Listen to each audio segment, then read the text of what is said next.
South Dakota Governor Kristi Noem on Friday took to the stage during a rally to endorse President Trump's 2024 re-election bid.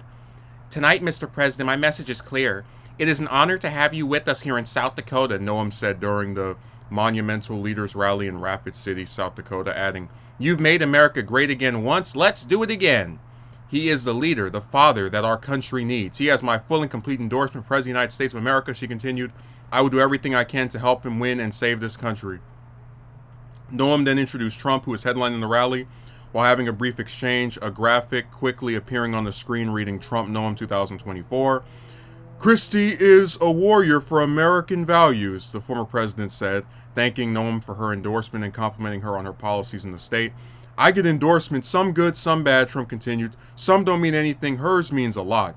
The endorsement was expected as multiple reports surfaced on Friday that teased her plans. Noem has been floated as a potential running mate for Trump, still the clear GOP frontrunner in the race. Asked on Thursday if she would consider a VP run, the South Dakota governor said she absolutely would. "I would in a heartbeat," she told Newsmax, "just because you respect the position and the person who asked you to do something, and then see if you really believe that you could make a difference." Make a difference. So,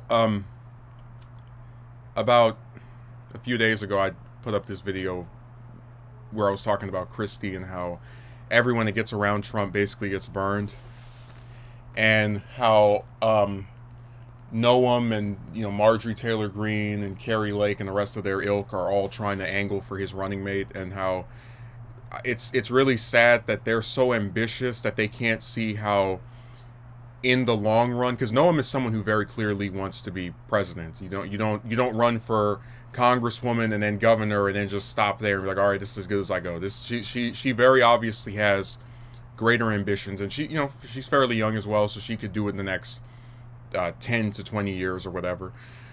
But the biggest issue I have with her is that you have this person who, again, watched what happened to Pence. Watched as Pence, who was Trump's running mate, VP for 4 years, is now despised and hated by his own party, not for abandoning his political views, but because he didn't try to overturn the election results.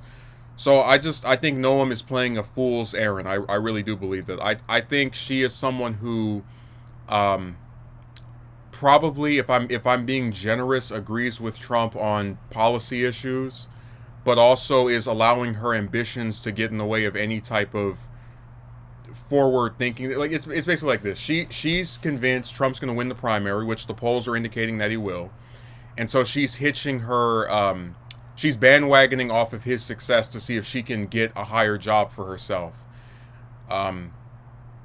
Which, like I said, I think out of between her, Lake, and Green, she's the one that would make the most sense.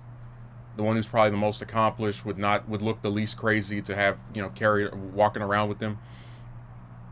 But I just don't think it makes much. And man, her endorsement is like the biggest tongue back, and that's like why I said I can't stand the Trump cult. Like, it's one thing to say I think this person has done a good job, etc., etc. They're going to do this, that, or the other. The father that our country needs.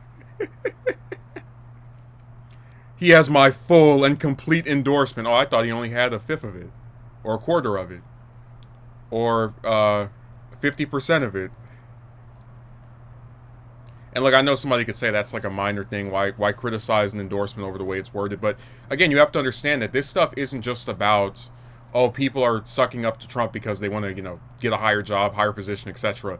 It's about people being so determined to advance their careers that they have like no principles whatsoever, and they are completely willing to ignore any historical precedent that should give them pause before they undertake something. Because like I said, make no mistake, if Noem does anything between now and November of next year, actually, no, I take that back. Anything between now and the convention, or the month before the convention, whenever the running mate is picked, usually over the summer leading up to the convention. So if she does anything over the next 9 months that upsets Trump in any slight conceivable way, whether she speaks positively of another candidate, whether she's caught meeting with somebody else, just etc.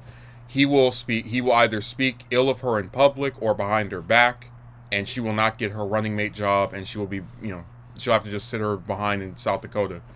Which again, I think if she were smart, she would just have it, because this whole like endorsement is just an attempt to get attention. For like, South Dakota is not a state that really is a big deal in either the primary process or the general election, because in the primary, it's not an early state. In the general, it's one that's won by the Republicans. So it's really not a state where you had to have this like grandiose appearance by Trump.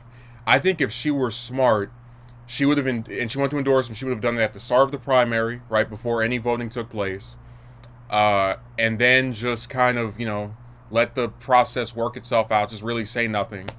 And then if he loses, which there's a very good chance he will, it's a toss-up, then run in 2028 or after that, and then, you got like the stink of him. You're associated with it a little bit, but not as much, which I think would make her more palpable to general election voters, to not like saddle herself with the candidate with 91 criminal charges across multiple states. But again, if they want to, do this to themselves, then I guess we should just let them. It's interesting watching these very ambitious women sit here and try to, carve out a path for themselves in the era, in the shadow of the biggest backstabber in modern political history.